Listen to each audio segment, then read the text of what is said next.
Good vibes naman ang hatid nitong ating susunod na eksena. Tagaktak ang pawis ni Chavit Singson nang ma-hotseat siya. Sa kanyang Hokage moves na sana, pati dating Pangulo ay updated sa ginawa niya. Narvacan Municipal Mayor Luis Chavit Singson, Sir. Sir, you have my deepest respect. Pero ito si Bong, Aray ko. pinapanood niya yung gimmick mo doon sa... Sabi nga, tignan mo talaga si Chavit. Sabi ko, huwag mong gawin, baka hindi totoo yan. Totoong patulog-tulog siya, pero... Alam kong mali na.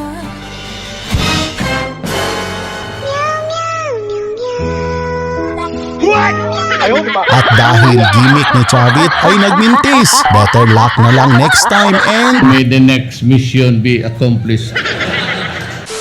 Agree ka ba sa mga banat ni Duterte? O mas gusto mong tahimik ang leader mo?